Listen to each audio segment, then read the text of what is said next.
people in this country think that we already have an Equal Rights Amendment.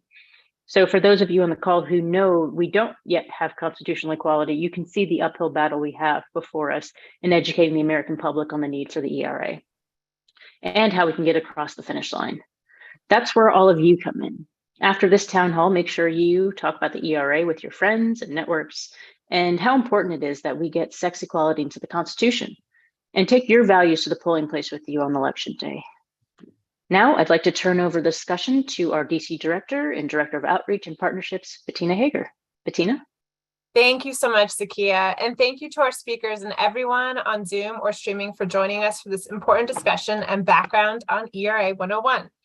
I'd like to start our conversation off with just one of the most concrete and heartbreaking examples of why we need the Equal Rights Amendment. Jessica Lanahan is a courageous advocate for justice, an example of the tragic injustice that happens in the absence of constitutional equality. Jessica was denied justice when the town of Castle Rock, Colorado's police department refused to enforce a restraining order against her estranged husband. Despite calling the police department 7 times and going to the station twice, no action was taken to return her daughters to safety. As a result, Rebecca, Catherine, and Leslie's lives were needlessly cut short that night. Jessica took her case against the town of Castle Rock's police department all the way to the Supreme Court, which ruled that Jessica had no constitutional right to enforcement of the restraining order. She continued to pursue justice and won her case before the Inter-American Commission on Human Rights based on international standards with ERA language that is not yet in our own Constitution. She is now working to advocate for the passage of the ratification and recognition of an Equal Rights Amendment so that all women and girls are afforded constitutional rights to protect them against discrimination and violence. And now we'll hear some recorded remarks from Jessica herself about the importance of the ERA when voting. A key takeaway from her tragic story is to keep equality in mind when you go to the polls each and every year. My name is Jessica Lanahan. I am a human rights advocate on women and children. I reside in Colorado and have been part of the ERA for many years. Equality means to me that had the female gender been recognized as important in 1999 at the time of my children's murders, there may have been a different outcome. And I do believe that Lanahan versus USA was able to provide some protections in giving the ERA credence to be able to write the law that we so desperately need for equality. I believe that Indigenous rights on women is a very important topic. Native American women are undocumented, and we are not protected in any faction. We are a forgotten people. And I believe that our government must do better in providing those basic needs that are so lacking in their environment, in their residential areas, in their homes, in their lives. And it's a big cry and shout out to those that can make the difference, and moving past the November vote to continue seeking those remedies for all women. Thank you.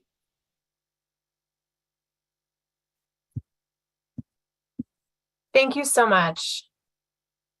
And it's always so moving to hear from Jessica and her story. And I think just the motivation that I get every time I speak with her on moving this movement forward, as well as we talked about earlier, making sure that we go to the polls to insist that our leaders take our rights seriously.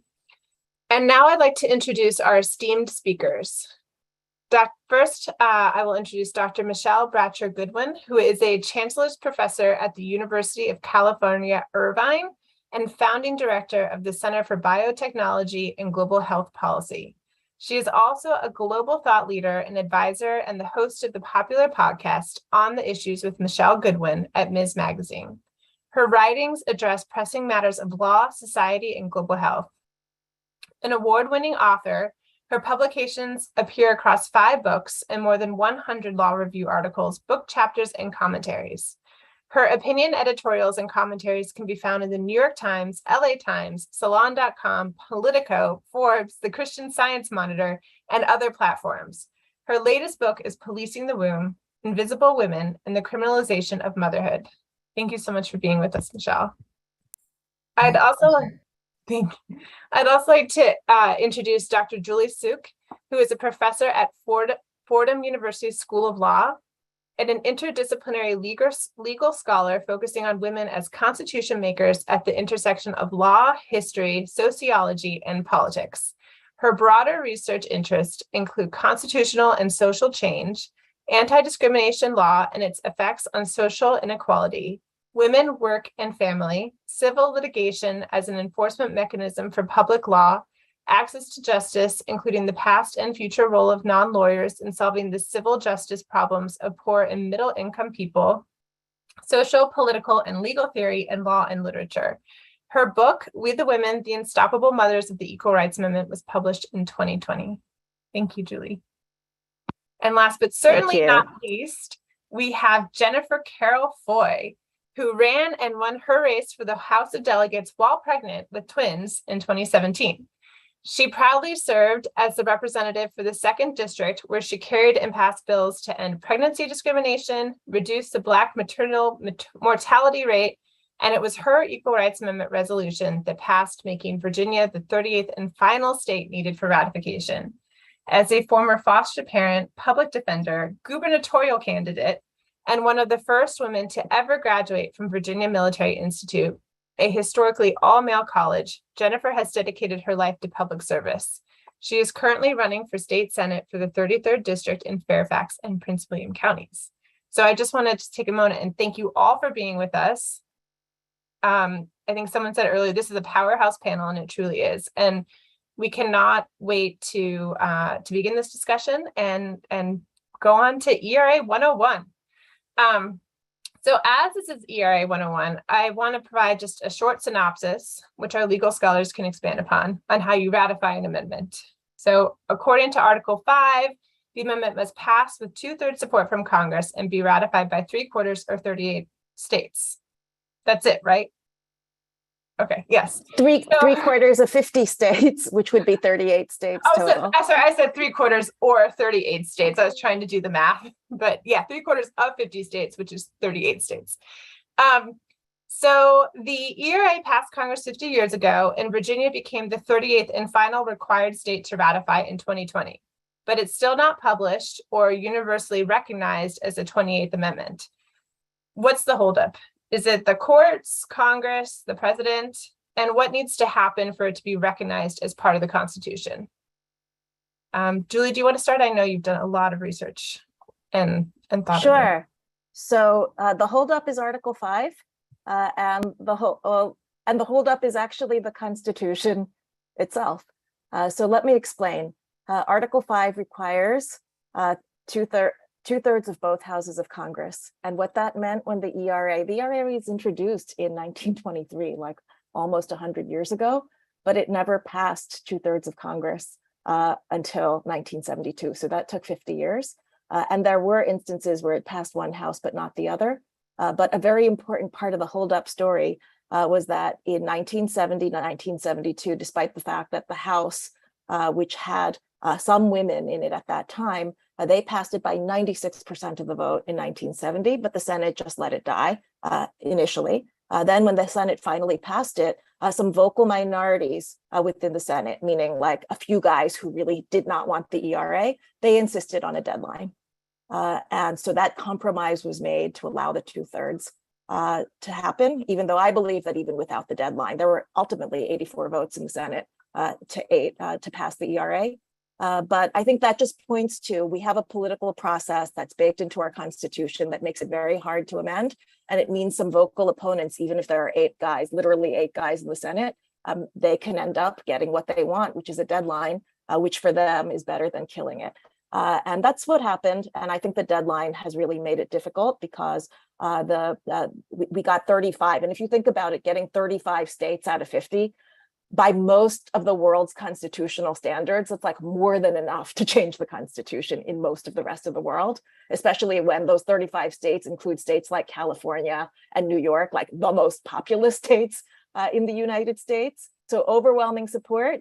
But because Article 5 says 3/4 of the states, we came 3 states short by the time the 7-year deadline came up, and the deadline was extended once. Some states tried to rescind their ratifications.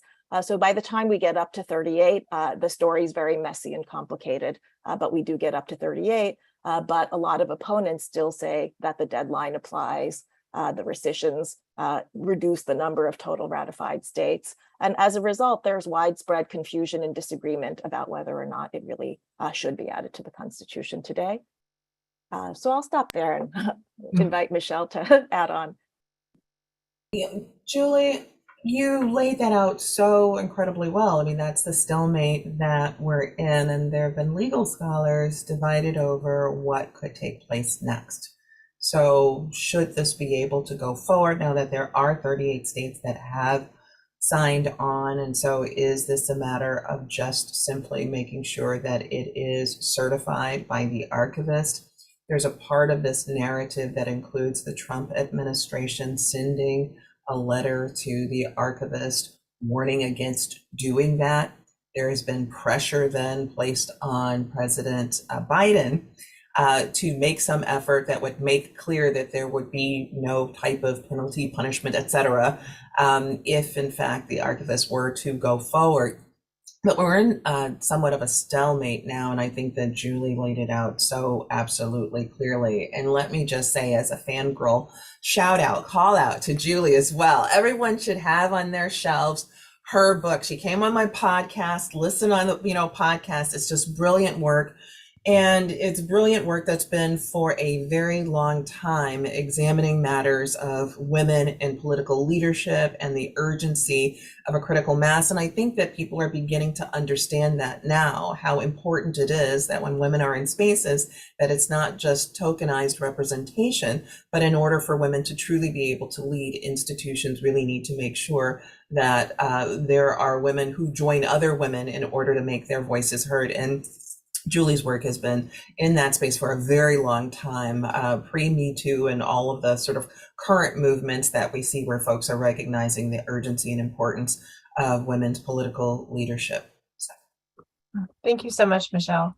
I'm much agreed. And Jennifer, to you, what does it feel like, I guess, to have worked so hard to ratify the 38th state? And then once it was ratified, it didn't get added, or it hasn't been published as the 28th Amendment. And I know that there's a court case. Can you talk a little bit about that? Yeah, I can tell you that, I know I stand on the shoulders of giants, of the men and women who came before me, who's been fighting for this very, very long time.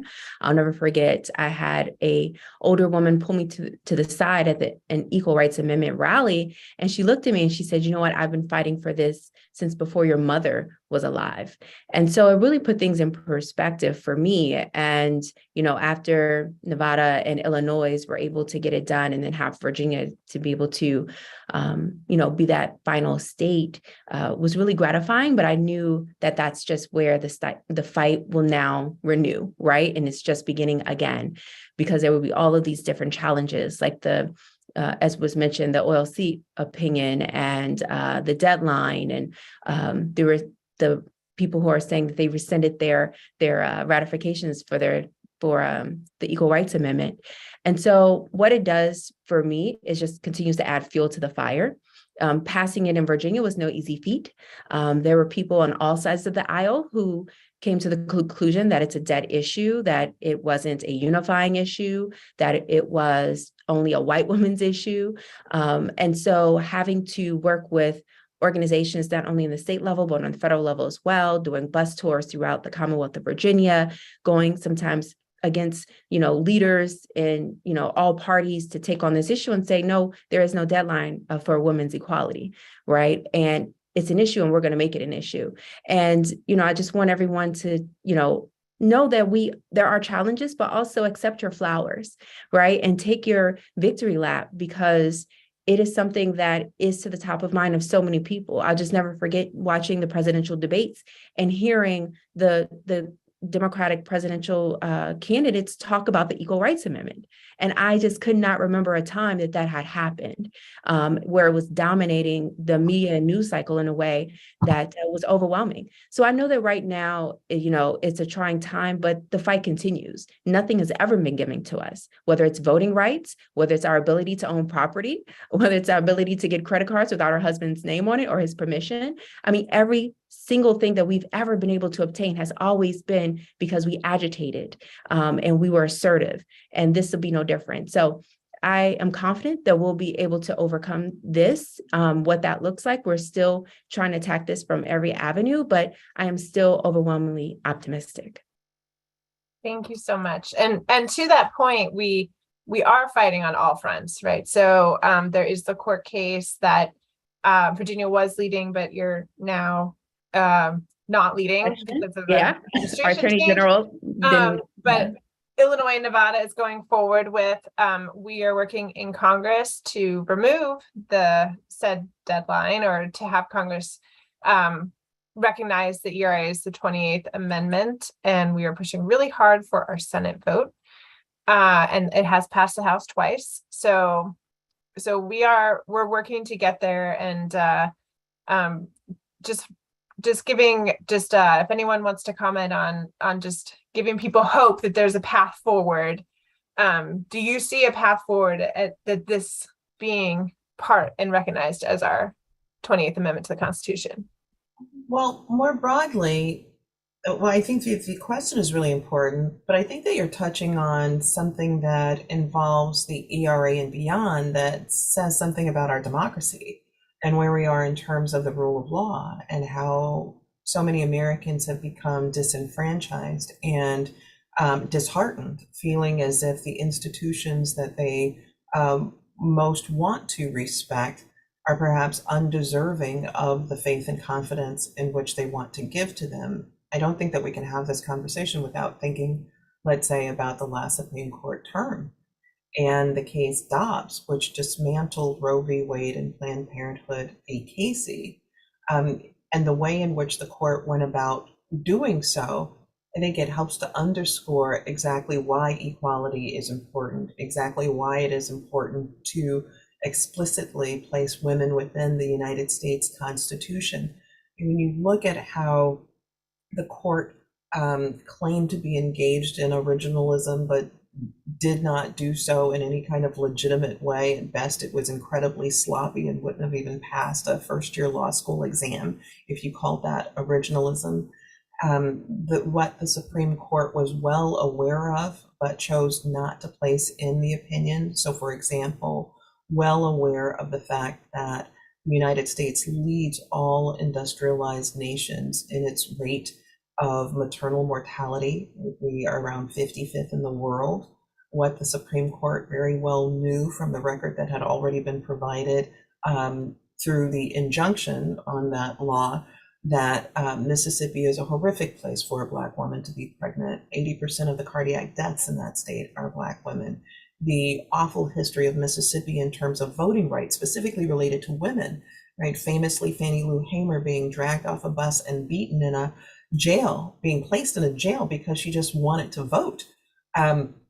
And the effects of that, Black people having to guess how many bubbles on a bar of soap, jelly beans in a jar recite the state's constitution in order to be able to vote. All of these various things, in the Supreme Court saying, well, if the women of Mississippi don't like this, just go vote. Well, what message does that send given all of these histories? And I think that so much of this underscores both why people are disenchanted and feel disenfranchised, but at the same time, why they're losing confidence, but the importance of keeping hope. So how do you hold hope forward in spaces like that? And so one of the things I've been thinking about is that, in the darkest of times, it's when we can best see the light of our stars and the moon, right? And when we think about the stealthness, that women have always brought to what they've done. And Jennifer, I think about exactly what you were saying in terms of the shoulders in which you stand. I mean, the reality is these have been long intergenerational struggles, but here we are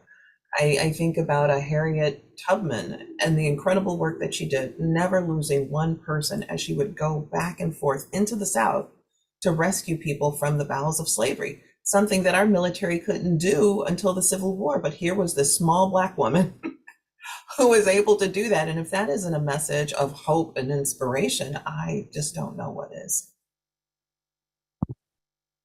Thank you so much, Michelle. Julie?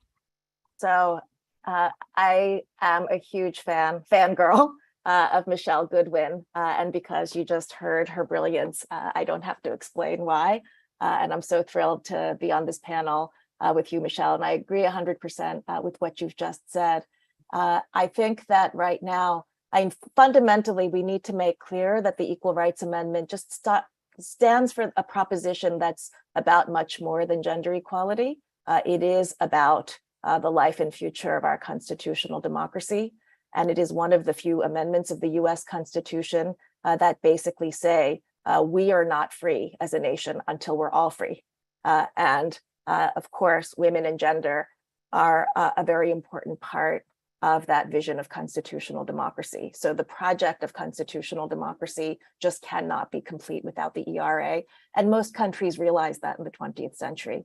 You would never write a constitution today without gender equality in it. And in fact, when the US advises other countries that are writing constitutions, they say, put a gender equality or women's rights clause in that constitution. It's just like a basic legitimizing feature of having a constitution.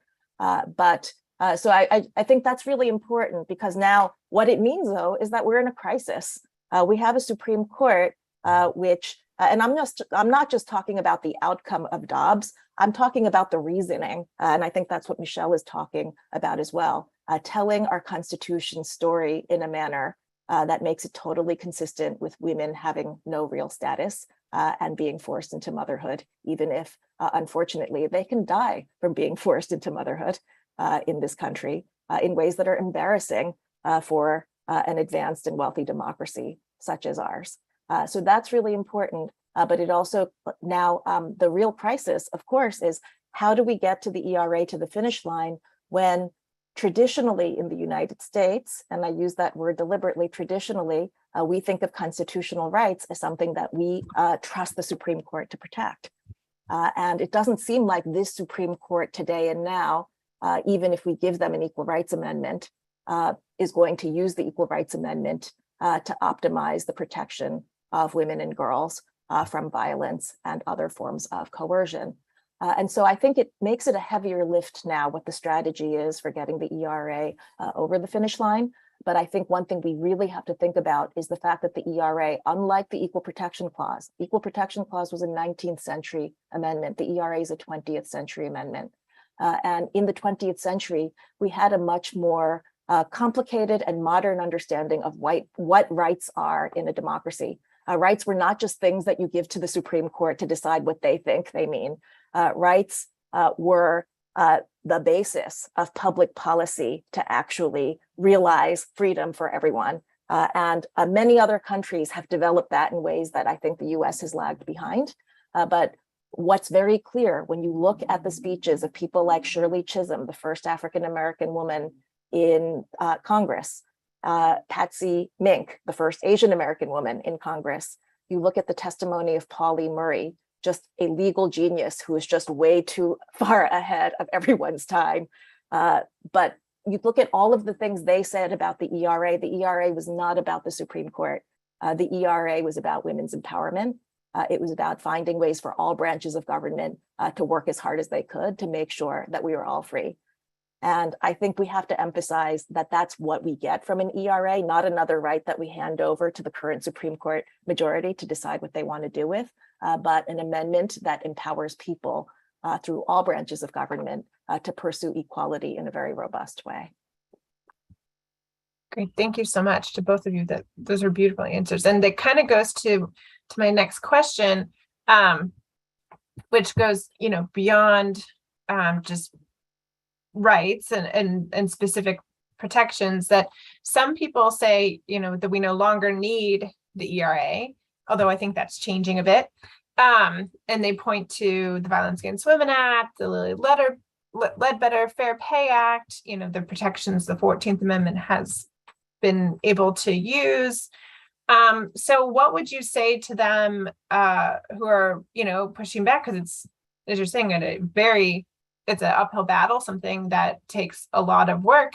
What are we missing here? What could the ERA provide that doesn't already exist? So I guess I'll chime in here, and I would be remiss as well if I didn't say I absolutely fangirl Michelle as well, and I'm excited to be on this panel and hear these responses.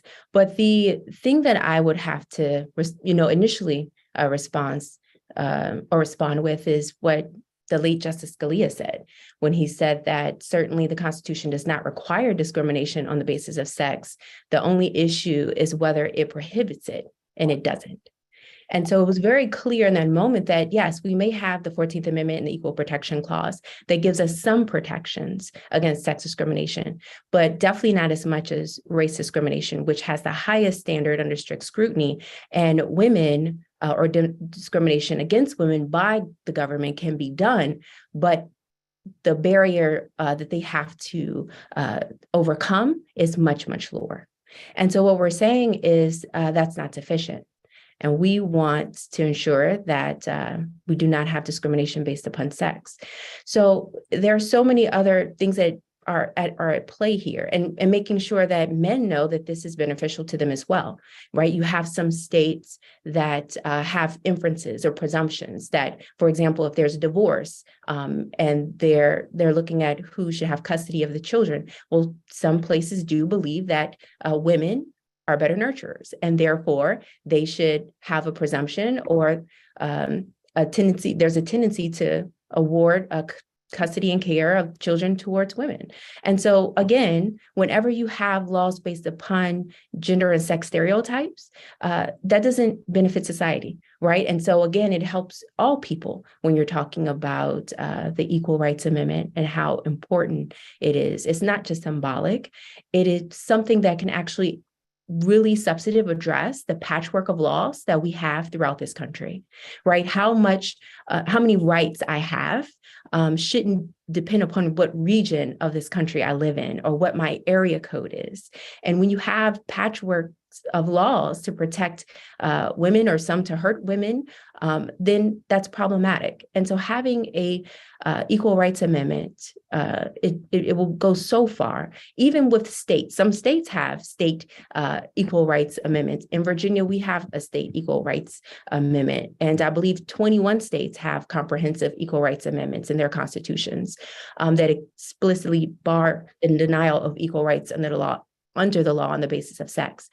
But we want to make sure that everyone is protected. We want to put this in our founding document. We were intentionally left out, and we need to be intentionally put in and really fulfill the promise of this country and build a more perfect union. And the way that we do that is by acknowledging and accepting the fact that discrimination based upon sex is it's unconstitutional, it's immoral, it's wrong.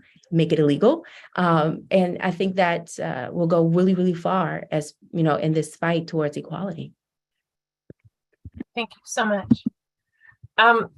So speaking of everyone having, the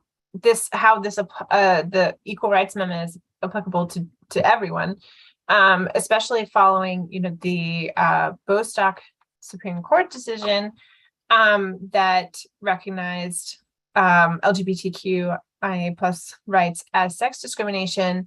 How could the ERA allow lawmakers to pass laws that better support the LGBTQ+ and gender non-conforming community and uphold their rights? And do you see that as something that the ERA could do?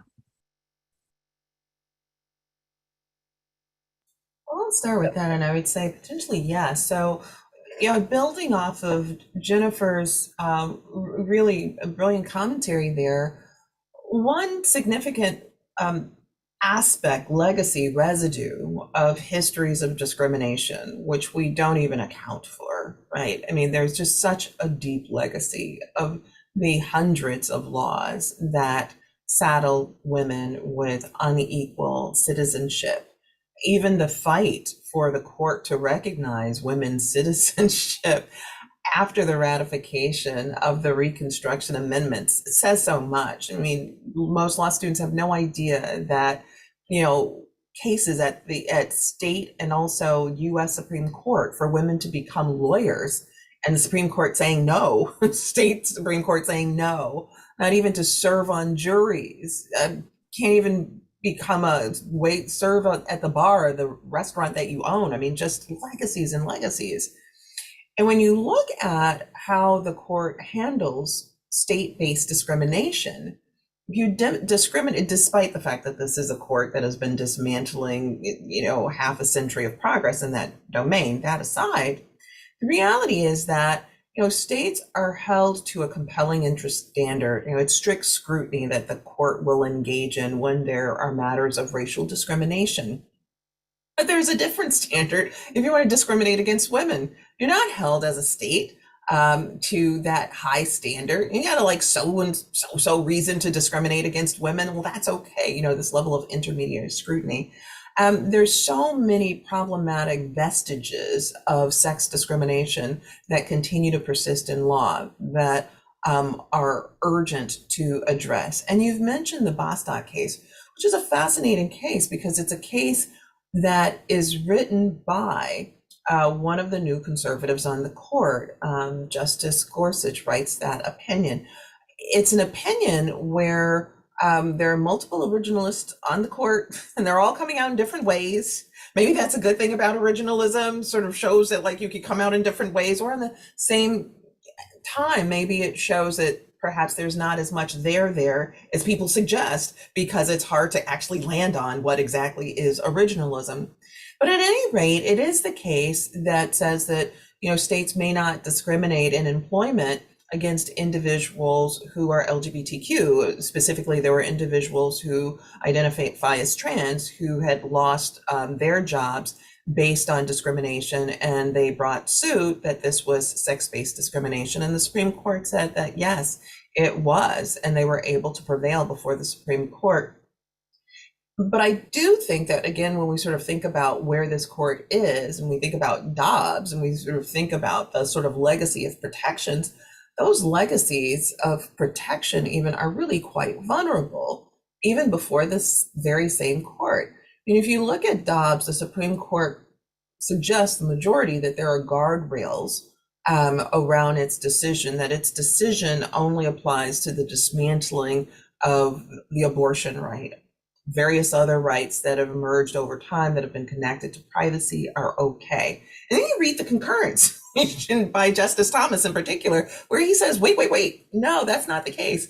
Interracial marriage, yes, something that affects him personally, but everything else is up for grabs, right? So I do think that we're in a very vulnerable time in terms of our democracy. And then following that, we see Senator Lindsey Graham, coming forward and saying, yeah, well, let's take this challenge to a federal landscape. So yes, the ERA is urgently important. And I believe that, and I think we need to think about it within the context of protecting more than women, but individuals who are non-binary, individuals who are trans, people who are LGBTQ broadly within the scope of what could come with having an ERA ratified.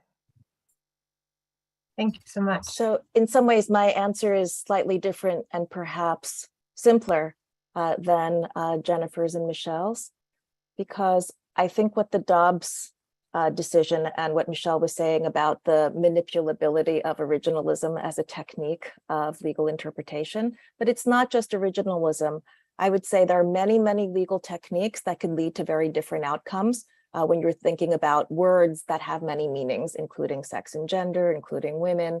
And so what that means, all of the things that Jennifer mentioned that have been problems with regard to sex discrimination in the law, there are problems to which the ERA might provide a solution, but it depends who's interpreting the ERA. And furthermore, there are things like the Equal Protection Clause, which I think Ruth Bader Ginsburg very brilliantly, and Polly Murray before Ruth Bader Ginsburg very brilliantly were able to use things that already existed to expand categories, achieve protections for women. So my answer to Patina's earlier question as to why we need the ERA is not to come up with practical fixes for all these specific legal problems, because I think we can get practical fixes. Women lawyers have been brilliant throughout history. I think Dahlia Lithwick's new book, Lady Justice, shows that. What women lawyers have done that's so brilliant is use a lot of tools that have been created by men and by patriarchal legal systems to achieve liberation for women. And even the ERA is a little bit of an outgrowth of that. In its framing of equality of rights. So I don't think that we need the ERA to fix all of those specific problems of sex discrimination, or even to fix some of the bad interpretations that the Supreme Court has come up with. But what I do think we need the ERA for, which is what I've tried to write about by lifting up women like Shirley Chisholm and Polly Murray and Barbara Jordan and Liz Holtzman and Jennifer Carroll Foy and Jennifer McClellan in Virginia, all these women and women of color who have been empowered, is that we have a long history of women being founding mothers. We have a long history of women making Constitution. And the longer we keep them invisible by saying they don't get to be in here. I'm sorry, I've got a blur background, but this is my pocket Constitution. But I think that not having the ERA is a way of saying we have women who have made Constitution, but they're invisible. They are not founders and framers. They are not venerated. They don't speak authoritatively about the law. And I think that's actually deeply damaging to the legitimacy and future of our multiracial, multi-gender constitutional democracy. So in some ways, it's very basic. I don't think we need it as like a fine-tuning legal tool. I think we have a lot of tools, but I think fundamentally, this empowerment and inclusion that starts with who is a constitutional founder, framer, authority, who is empowered, that is something that I think there's no substitute for having presence in the Constitution. Tina and Julie, if I can add to that, I really appreciate Julie's framing there. One of the things that comes to mind with it is, and particularly with thinking about the fact that we have a very old Constitution. There are nations around the world that have far newer, more progressive constitutions. And to the point made earlier by Julie, that we have US legal advisors that when consulted on those new constitutions, offer advice that there must be a line there, that there must be substantive equality that is baked into those new constitutions, even though we've not done it ourselves. But it also leads to the next issue, which is that a sort of sense that our Constitution must be restrictive, that our Constitution may not have language that addresses all of these other concerns that you've raised. I mean, I see the ERA as also a point of inspiration and aspiration, that maybe as a starting point, a renewed point, it does not have to be an end point. When you think about histories of discrimination against individuals with disabilities, for example, there's no explicit referencing in our Constitution that addresses those concerns. And yet, I think that we have evolved as a society to understand that individuals with disabilities should not be shut out of society, that they deserve equality, that they deserve dignity in society, that they should not be discriminated against from having the opportunities that others do. And yet those protections have been hard to come by. So one way of thinking about the effort that's taking place now is something that is actually broader than the ERA and what it could inspire beyond the scope of what its language happens to be. Fantastic. Thank you both so much. And yes, so I mean, I guess that sort of gets to the question that I was about to ask, which is, you know, what impact do you think the ERA will have, not just on the ability to make laws, but in the way that society treats and views, especially for women of color, who, Julie, you referenced a lot of your scholarly work, which was uplifting that so much of where we are is because of women of color, both in the 70s, Shirley Chisholm, Polly Murray, and the nows, Jennifer Carroll Foy, Jennifer McClellan. So how do you think that the ERA could could actually help benefit society's treatment and views for women of color, persons in LGBTQ plus communities. Do you think that having it in the Constitution will really kind of create a seismic change, and maybe even laws will catch up because of that? So I don't think of constitutional change as seismic. Let me put it this way. I think that the process of trying to get the ERA, which is not complete, reveals something about Article 5 and the path to constitutional inclusion that's actually very troubling in the United States. It's very troubling that women have tried this long, and it's ambiguous as to whether the ERA is part of the Constitution.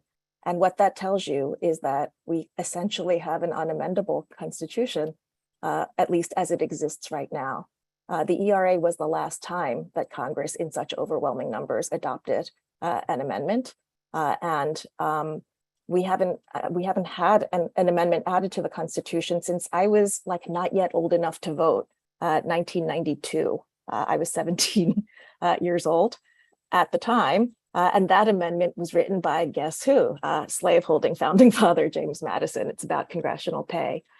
So I think the fact that the ERA has had such overwhelming support and such amazing effort by women and women of color, but its constitutional status is like a big question mark, that should tell us that our process of constitutional change has not been inclusive, and that is a problem.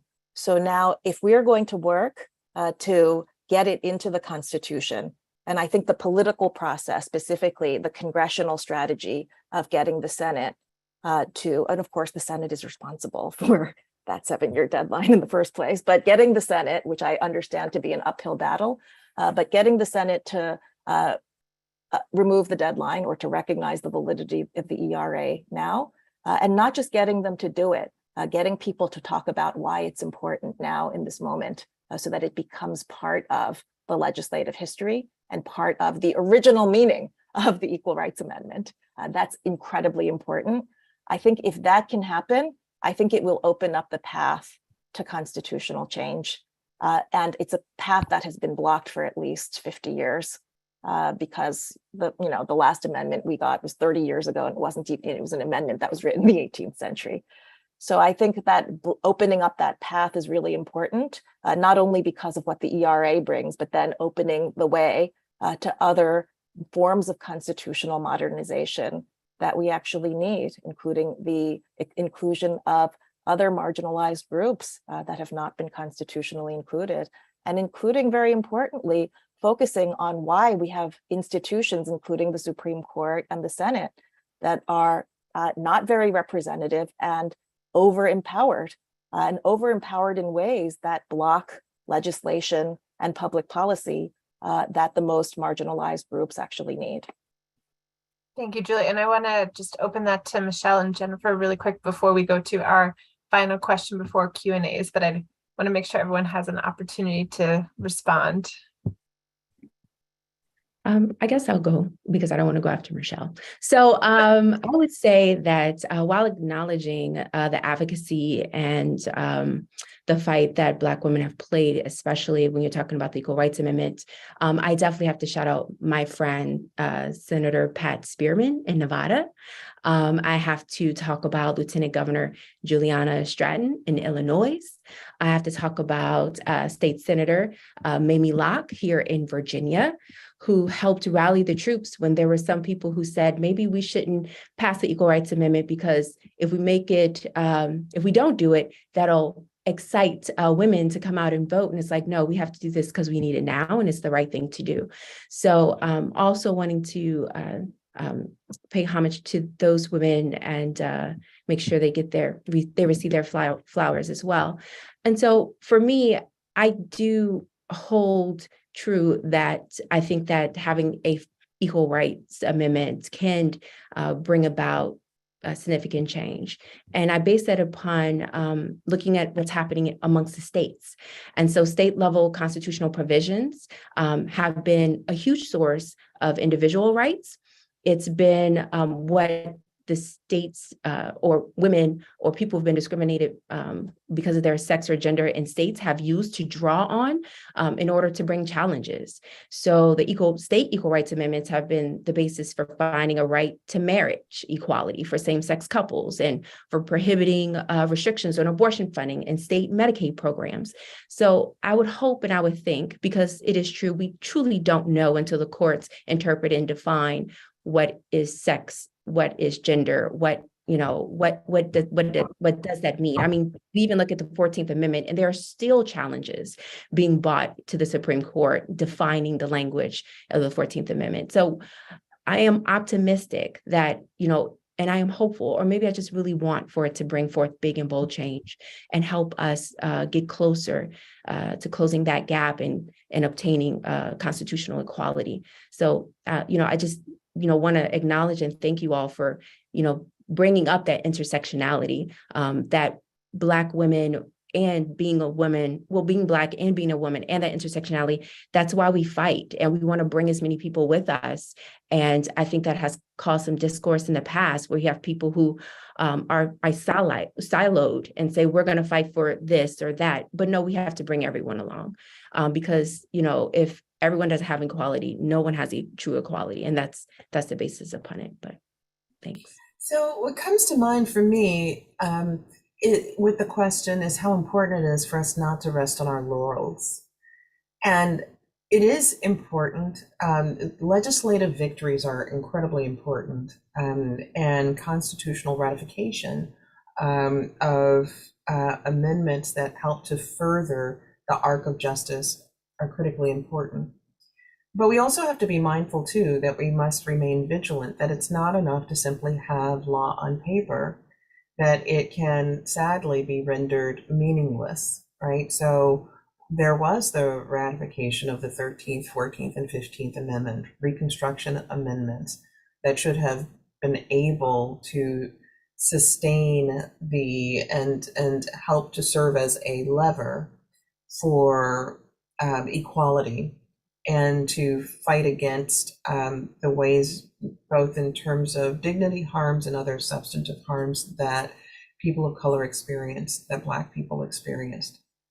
But it was worth noting that, barely 20 years after the 13th Amendment was ratified, the civil rights cases before the United States Supreme Court said that it's time for Black people to become mere citizens. That Black people have been treated far too long as favorite people that you just simply can't make up, right? And then we see Plessy v. Ferguson and a series of cases that strike against the heart of the 13th and 14th and 15th Amendments, such that then in 1964, we need a Civil Rights Act to be passed by Congress. In 1965, we need a Voting Rights Act passed by Congress, when some might say, well, shouldn't that have been the work of the 13th Amendment, 14th Amendment, and 15th Amendment?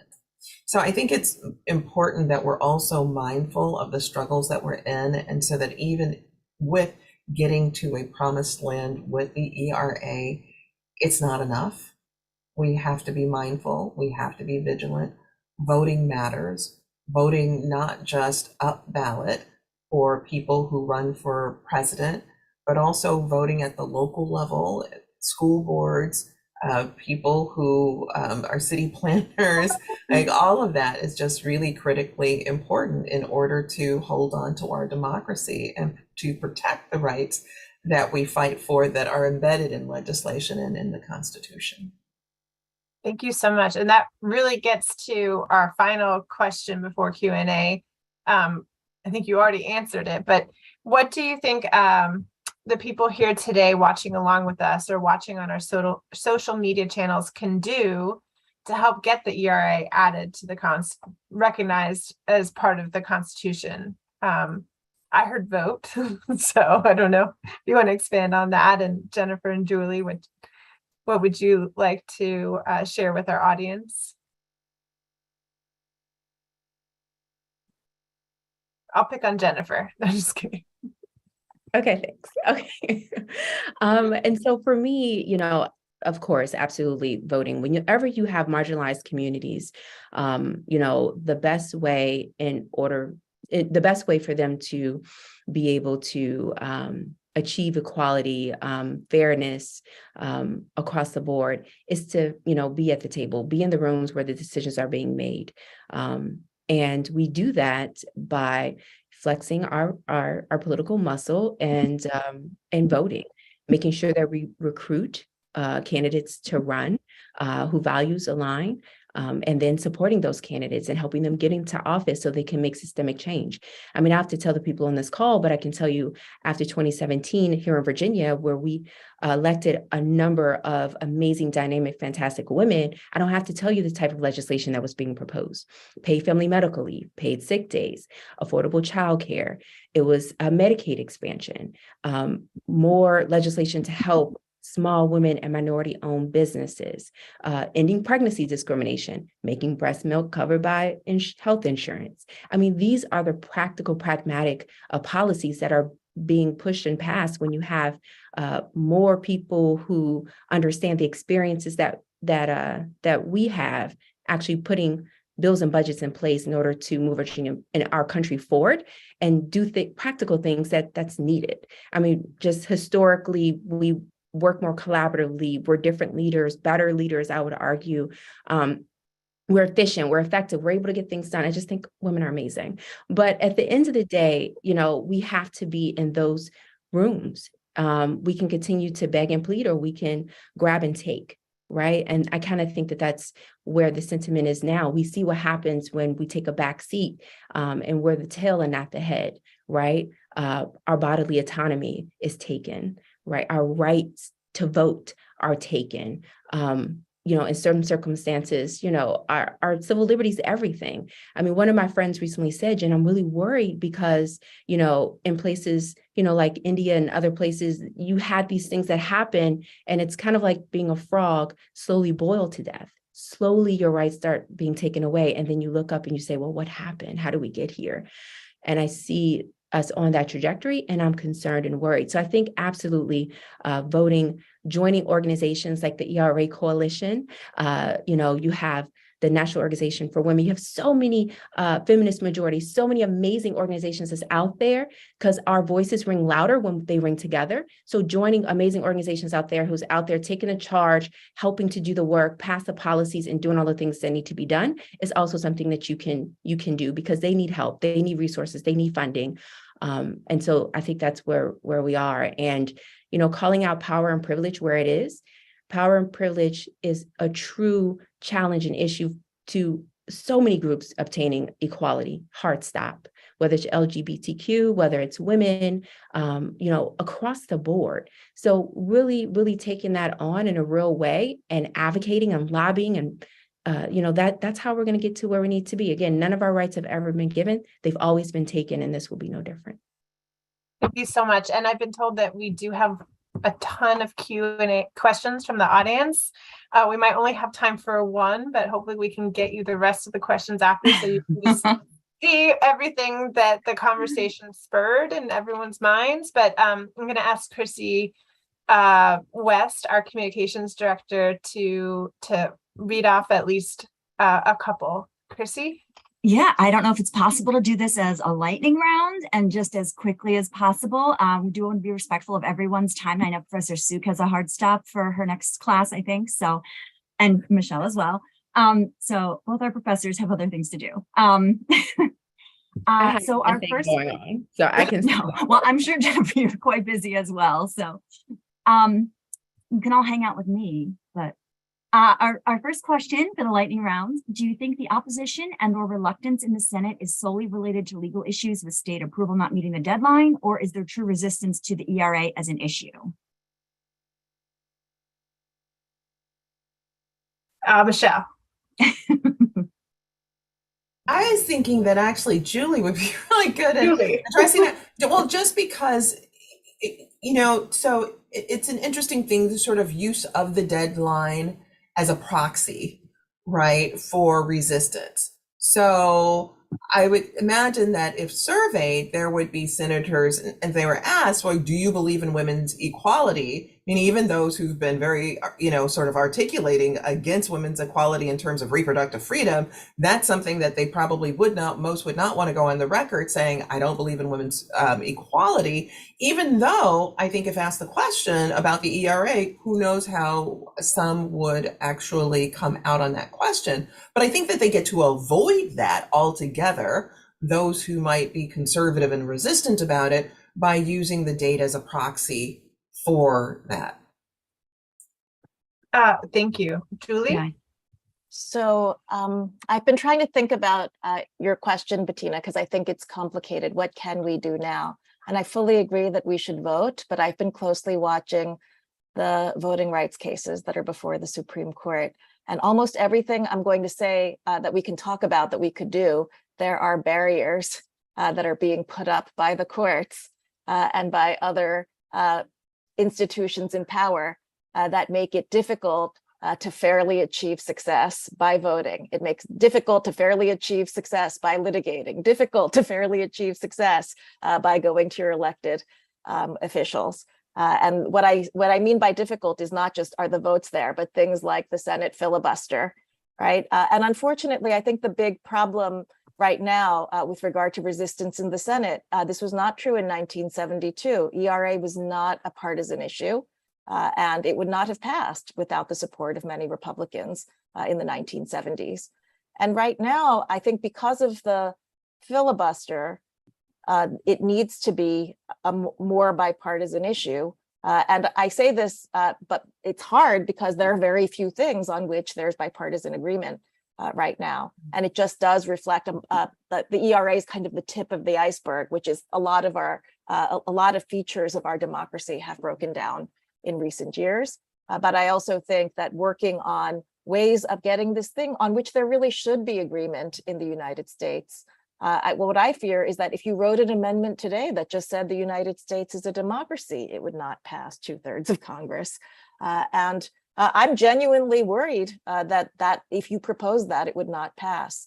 So I do think that what we really need to think about is mobilizing people on all fronts, not just voting, not just litigating, or especially not litigating, given what the courts have been doing, but focusing on showing up in multiple realms and having conversations just at the local level about why our 18th century Constitution is actually a very poor fit for everything that we need to do to be a truly inclusive society in the United States today. Thank you so much, Julie. I do think that Julie sort of answered the second question in the Q&A box, which was asking about if we had to start the ERA process over, do we think that would move quickly and be approved? It's very likely that would happen, probably for at least another generation.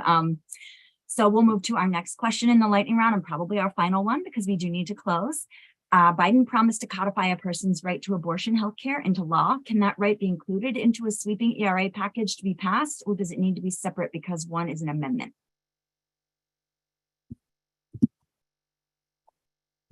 Well, right now, anything you proposed that doesn't match the exact text of what was adopted by Congress in 1972 would be a new amendment. And so that would be a start over, which was your last question.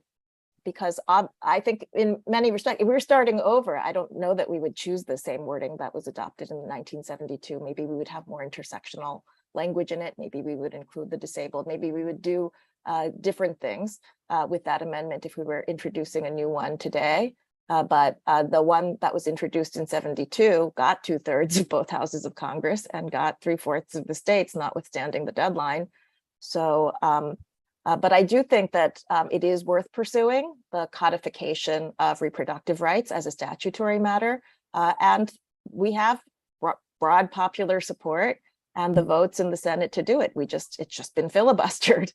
And so I don't just think that all of these projects, whether it's the ERA or reproductive rights, we can't argue for them without also thinking about broader structural issues like the filibuster and the design of our basic institutions and Supreme Court reform.